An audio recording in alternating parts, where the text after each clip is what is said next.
talk to us a little bit. Explain what we're facing this weekend. Well, look, things are going to get worse before they get better.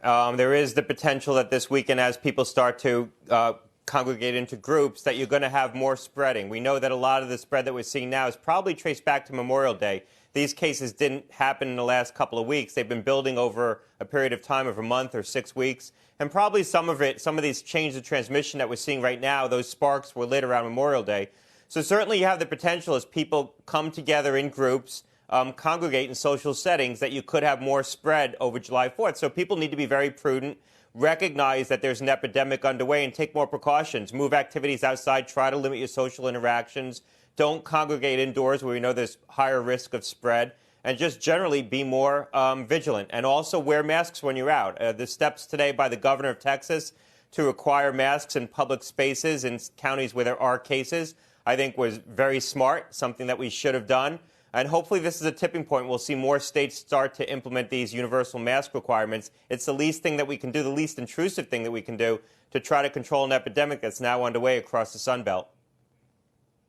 A lot of the places that maybe were not hit early in the pandemic across the American South, Florida, Alabama, Georgia, Texas, Arizona, have been hit lately. They didn't have the strictest measures in place on Memorial Day. As you point out, Governor Abbott in Texas has just ordered a face covering mandate in that state.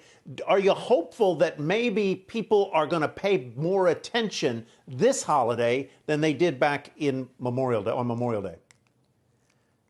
Well, I think that they will. I think Memorial Day really happened just as we reopened, and it was sort of pent-up demand to try to get out, try to get back to some semblance of normal. I think people now recognize that there's a higher risk here, and you're going to see more vigilance.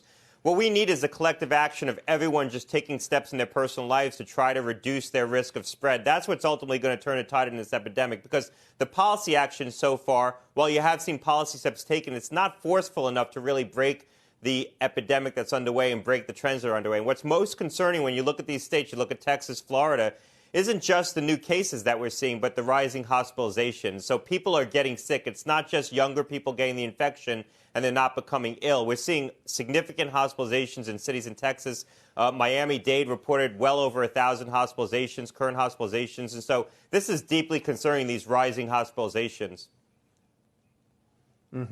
Let's turn to a couple of things. One thing that you said and one thing that the president said in the past couple of days, he was criticized for saying that perhaps by the end of the year or over the coming months, this virus could disappear. You said earlier today in either, I believe it was on our air, maybe not, that potentially we've got 5 or 6 more hard months here, but maybe by January we will have seen the worst of it and it will be partly in our rearview mirror. Will you explain why you feel that way? Well, one of two things is going to happen before the end of the year. Either, and we have 6 hard months ahead of us. I think in the Northeast, maybe July and August will be quiescent, but it's going to pick back up. And one of two things is going to happen, or really 3 things. Either we control the spread of this through the end of the year, and then we get to a vaccine, which I think is an early 2021 event. We inoculate the population, and we get past the sort of peak phase of COVID, if you will. It's still a threat, but we dissipate it with a vaccine. Or we continue to see spread like we're seeing right now, and we just get to herd immunity because so many people have been infected. Now, that path has a lot of death and disease along the way. There's no way that we're going to get to herd immunity with a lot more hardship on the American people. So I hope that's not the path we end up down. But over the next 6 months, one of those 2 things is going to happen. Either we're going to get to a vaccine and we're going to do it in a fashion where we can control spread and try to limit the amount of death and disease that we see, or we're just going to get to herd immunity before we get to a vaccine. If we continue on our current trend, though, if the infections don't get worse, but they don't get any better, we're going to get to herd immunity just by the natural progression of this virus, because the doubling time right now is every 30 days. Probably 7 or 10% of the population has been infected right now, at least 7%. And if the doubling time is every 30 days, you start to get to herd immunity when you reach sort of 40% of the population being infected, which we'll be at before the end of the year if we don't get this under control.